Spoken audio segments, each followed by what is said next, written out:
আসসালামু আলাইকুম আপুরা, সবাই কেমন আছো?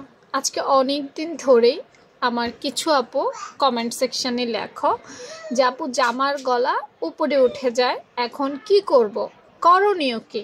তো সেসব আপুদের উদ্দেশ্যে আমি বলতে চাই, আপুরা কিছু বেসিক জিনিস তুমি যদি ভুল করো তাহলে কিন্তু তোমার জামার গলা উপরে উঠে যাবে, এটাই স্বাভাবিক।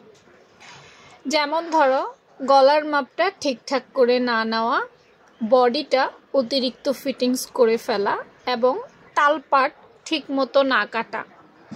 এই তিনটা কারণে তোমার জামার গলা উপরের দিকে উঠে যাবে অথবা পেছনে টানতে পারে।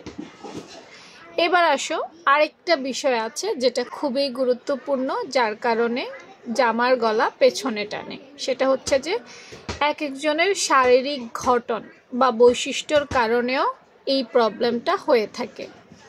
মনে করো তুমি প্রত্যেকটা মানুষই তো গঠনগত দিক থেকে আলাদা হয়, তাই না?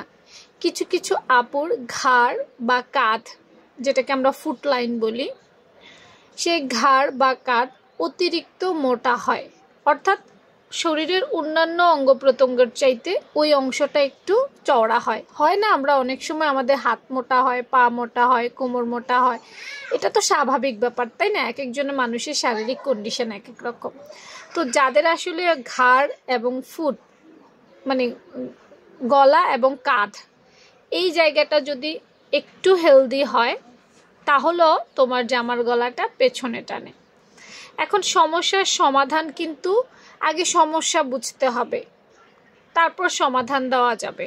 যেমন তুমি কি গলায় ভুল করছো, এটা আগে জানতে হবে। তুমি গলাটা সঠিকভাবে কাটছো কিনা, জানা না থাকলে জেনে নিতে হবে। তুমি কি তালপাট যে জিনিসটা, সেটা ঠিকঠাক কাটছো, পরিমাণ মতো কাটছো, সেটা তো আপু জানি না, এটা আমাকে জানাইতে হবে।